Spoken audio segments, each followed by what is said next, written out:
banyakubahwa abayobozi b'igihugu cyacu, namwe mwese muri hano, mbashimiye umwanya mpawe kugira ngo mbagezeho ubuhamya bw'uko narokotse Jenoside yakorewe Abatutsi.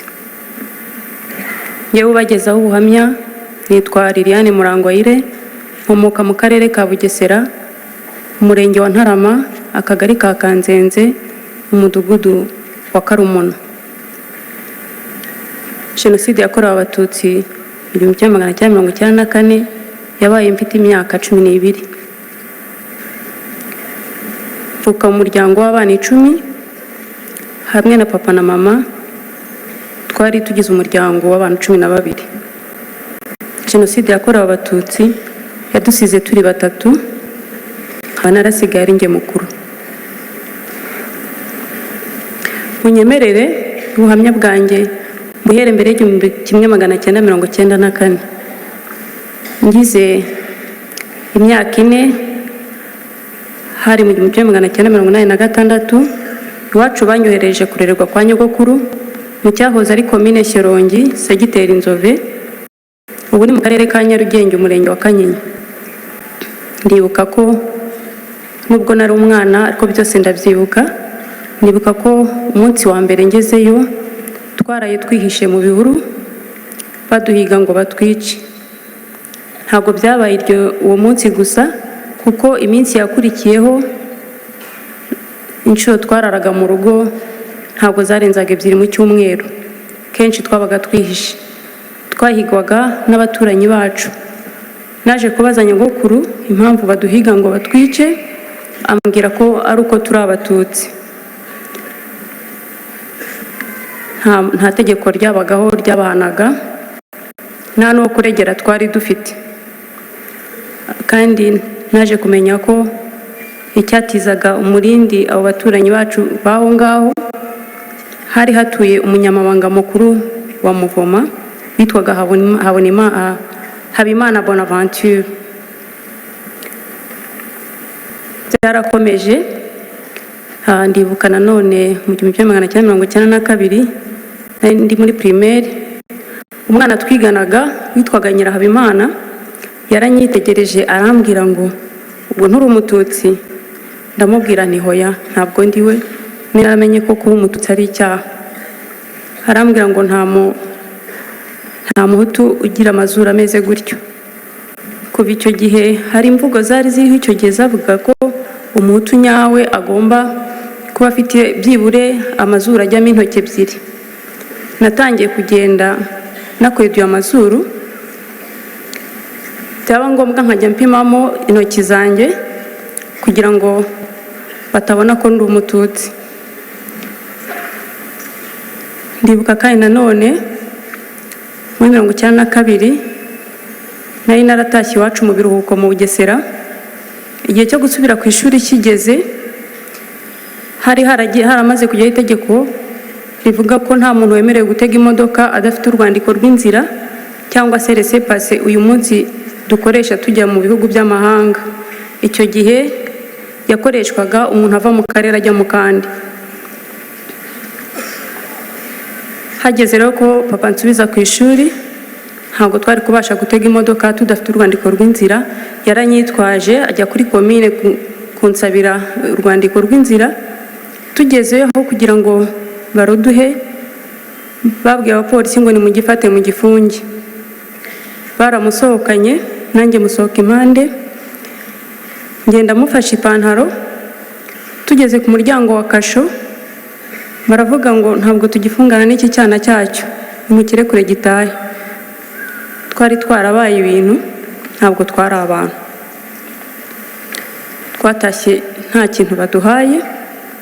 Icyo gihe navuye mu Bugesera n'amaguru, ngiye Shyorongi n'amaguru. Byarakomeje. Nanone ikindi nibuka mu 1992, ndibuka ko hari igihe papa baje kumutwara, abasirikare bamujyana aho wabaga, baramukubita bamugira intere. Ibyo byose byari gukomeza kudutoteza. Mu 1993 nari nkiri kwa nyogokuru. Bya bitero byazaga noneho byaraje hari mu kwezi kwa gatandatu baradusenyera inzu, barayisenya uwo munsi bayishyira hasi, amatungo barayarya, ibintu barasahura. Ubwo twari twihishe n'ubundi, ariko icyo gihe baratuvumbuye baratwirukankana, ariko tugira amahirwe ntibadufata, bahita basubirayo bajya gukora ibyo mbanze kubabwira. Urugo rwa nyogokuru rwabaye itongo gutyo. Nahise nkomariza iwacu mu Bugesera njya kubayo, ntabwo byatinze, itariki 7 z'ukwezi kwa 4 1994 yarageze. Ndibuka ko twari twaraye dutaramye n'umuryango mugari tunezerewe nta kibazo, ariko mu rukerera rwo ku itariki 7 mama afunguye radiyo yumva harimo musique classique,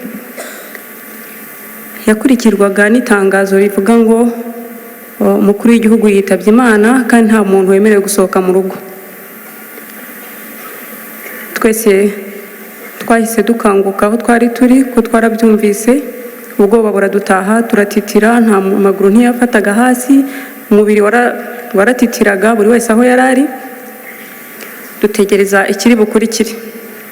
Umunsi bwarije buracya, ku itariki ya 8 saa 5 z'amanywa nibwo igitero cyaje mu rugo, buri wese yirukanse ukwe. Ariko mukuru wanjye wari uhetse umwana we nakurikiraga n'umwana wunkaga, bo bahise babica, ndetse na murumuna wanjye wankurikiraga baramutemye ariko ntabwo yapfuye. Ubwo njyewe nirukanse ngana ahantu hari ifamu y'umugabo witwaga Secyavu, yari umucuruzi, we ntabwo yahigwaga, twari tumenyereye ko yari inshuti y'iwacu. Ngereho nirutse nganayo, cyakora ngezemo nahuriyemo na papa na mama na bakuru banjye babiri n'umwana wari ucutse.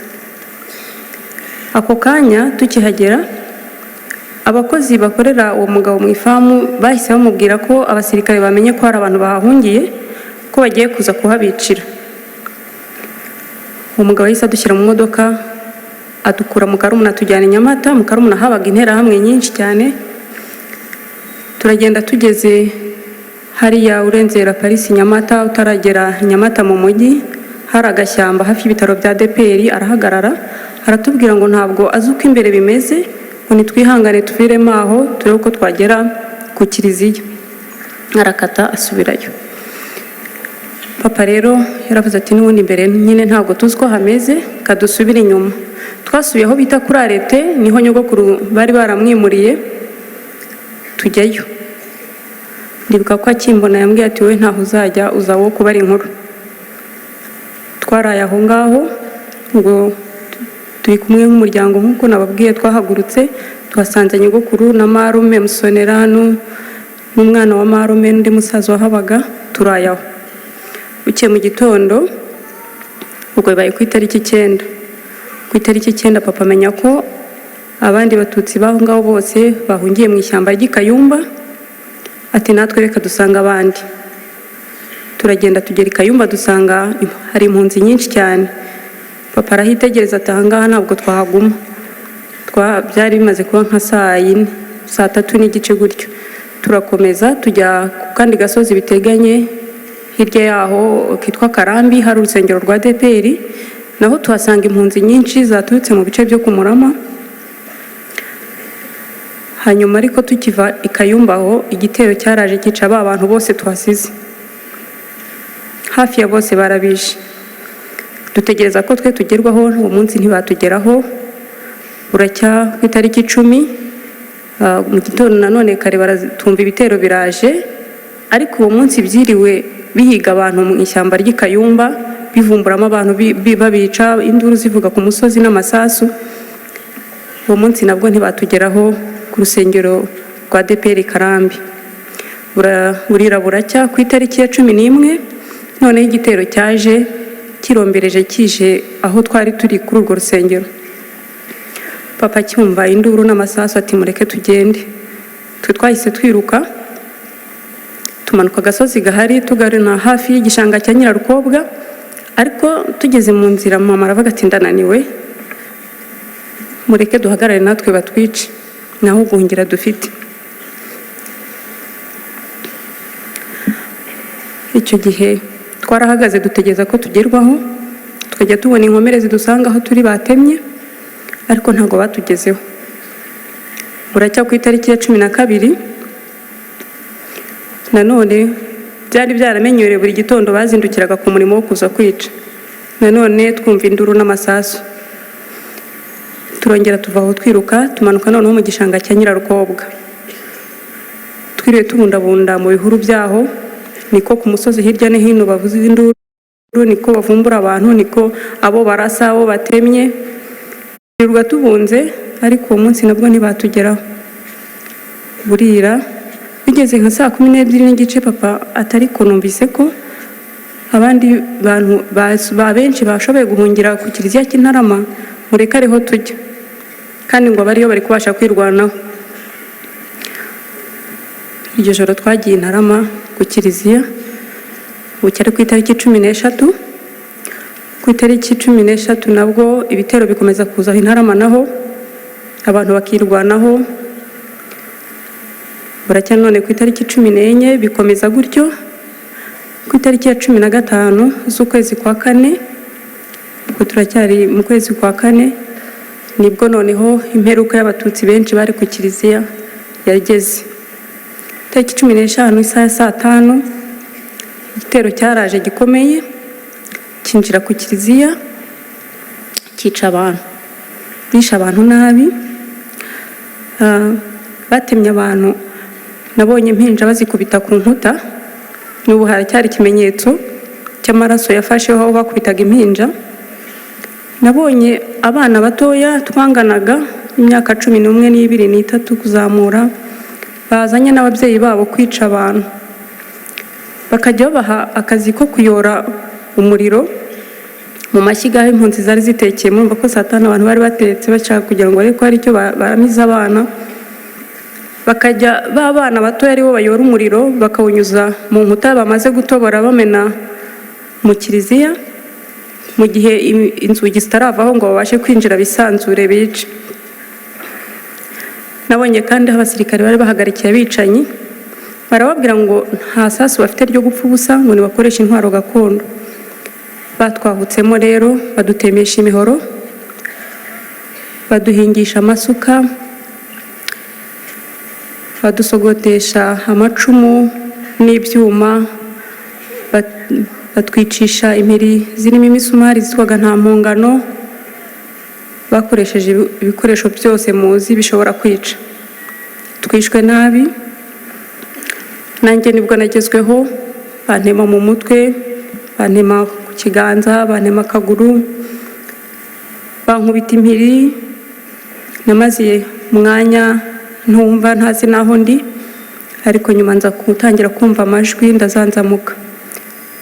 Isaha ya saa 9 nibwo bari bashoje, ariko nabwo bikanze abantu bacu bari bagiye kumira ibindi bitero, baragenda.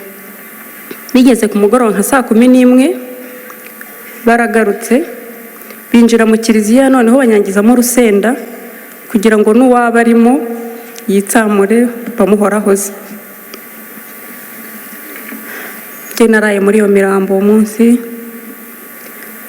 Bigeze mu rukerera saa 10 nza kubona papa yinyagambura, ubwo abandi mbaheruka ubwo, uwo nabashije kubona yinyagambura ni papa.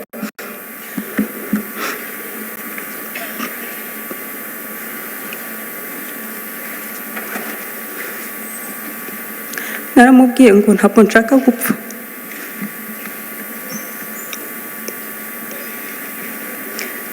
Namubwiye ni namfashe tuva aho ngaho tugende, byari mu rukerera.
yaranyemereye muri urwo rukerera turakururuka tujya hafi y'amashuri.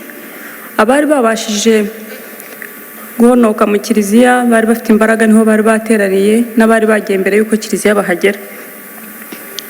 Ubwo byari baye ku itariki ya 16. Ibitero ntabwo byahagaze, nta gahenge baduhaga, baragarutse abantu bakomeza kwirwanaho, ariko bikaba iby'ubusa bakica abantu. Itariki ya 17 baragaruka, ku itariki ya 18 baragaruka. Papa rero yageze aho we asa n'ucika intege, bimunanira kongera kugenda. Njyewe iyo bazaga narakuruka herekeza aho igitero kitari. Uko bamugeragaho baramubwira, bamuhondaga amabuye mu mutwe bakamubwira ngo bazamwica babaye.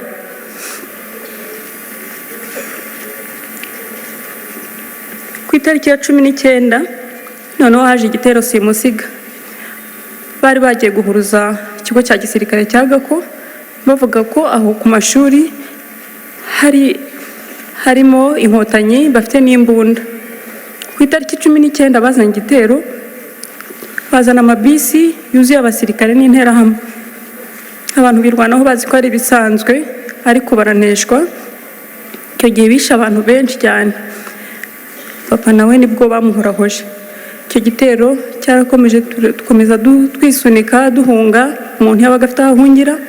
Ndibuka ko aribwo nageze mu igifunzo cy'icyugaro aho twita muri Senide. Igifunzo nakigezemo njye sinongeye kukivamo. Icyo gifunzo mbabwira cyari cyuzuye amazi, hari mu kwezi kwa 4 imvura ari nyinshi, cyuzuye amazi. Umuntu yinjiragamo hakagira n'abahenengera, hari abamizwe n'isayo benshi. Kandi ubwo n'ubundi twasanze hari imirambo irimo, hari abari bariciyemo. Buri munsi rero interahamwe zarazaga zikinjiramo, ntabwo zatinye. Ugasanga baratema ibifunzo bagatemana n'abantu, aho batera ibisongo mu gifunzo, aho bateramo ibisongo mu mazi. Ubwo natwe niko turimo. Buri munsi bazaga saa moya bakagera saa 11. Byari akazi, ntabwo baruhukaga saa 6. Saa 11 bamara gutaha, hakaza akajugujugu hejuru y'igifunzo, ikagenda hejuru hafi. Ngira ngo barebaga abantu basigayemo kugira ngo ahari bamenye igitero kiza kugaruka umunsi ukurikira, wenda imbaraga kiraba gifite. Byarakomeje, murumva ahantu twabaga abantu baraboreyemo, yaba imirambo ya kera, yaba ari imishyashya. Natwe twari twaratemwe, twari twaraboze, inyo ziri mu bisebe, nta buzima.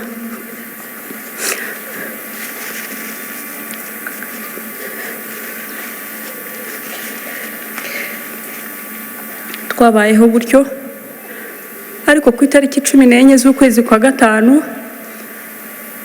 ijuru riradukingukira, tubona abamarayika boherejwe n'Imana batugezeho.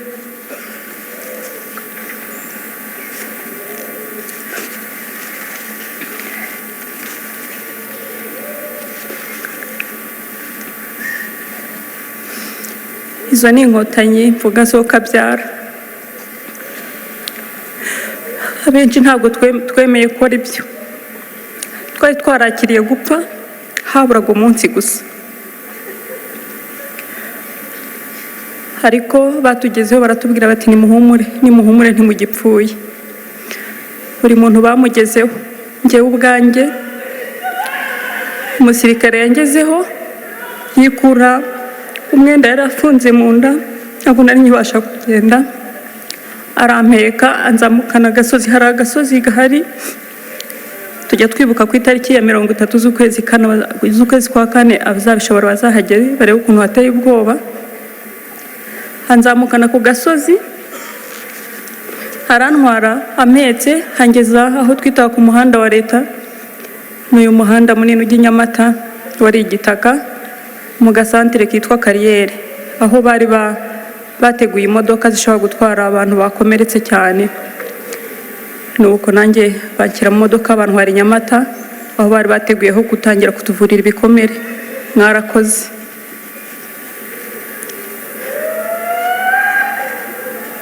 ntabwo natinze ngewe aho ngaho aho batuvuriraga. Inkotanyi zifatanyije n'umuzungukazi Maria Pia Famfani yari inshuti y'u Rwanda, banyohereje hamwe n'abandi bana kutuvurira mu Butaliyani.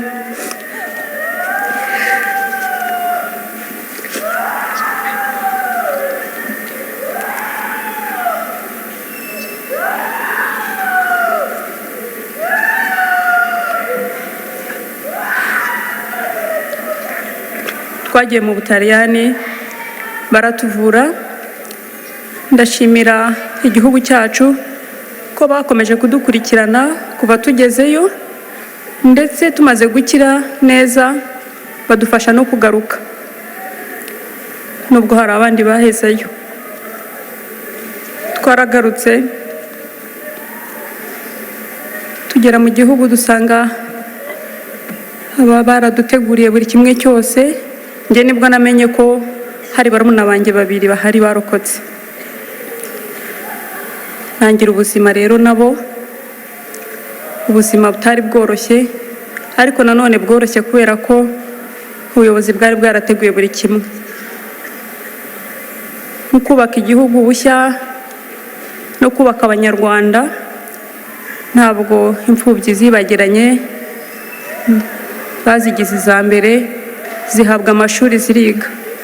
Nanjye rero nishyuriwe amashuri yisumbuye ndetse na kaminuza n'ikigega FARG cyafashaga abatishoboye. Ubu ndishimira ko ndi umwe mu babasha gutanga umusanzu mu iterambere ry'igihugu cyanjye. Ntabwo narekeye, nakomeje gutekereza ku mateka mabi nanyuzemo, nza kwiyemeza kwandika igitabo gikubiyemo ubuhamya bwanjye burambuye, ariko kinarimo urugendo rwo kwiyubaka, icyizere no kwihangana byangejeje aho ngeze ubu ngubu. Byose mbikesha imiyoborere y'igihugu cyacu. Narashatse, mfite umugabo n'abana 4, turi umuryango mwiza kandi unyuzwe.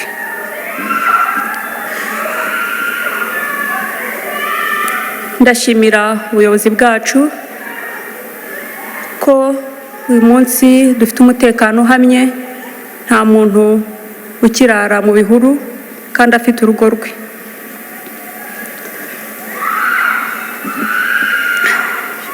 Ndashimira kandi ubuyobozi ko buri gihe mutuba hafi, cyane cyane no mu bihe nk'ibi twibuka abacu bazize Jenoside yakorewe Abatutsi. Biradukomeza nk'abacitse ku icumu, nk'abarokotse Jenoside yakorewe Abatutsi. Mwaduhaye ijambo mu ruhando rw'amahanga, tuzakomeza kubumbatira ubumwe bw'Abanyarwanda,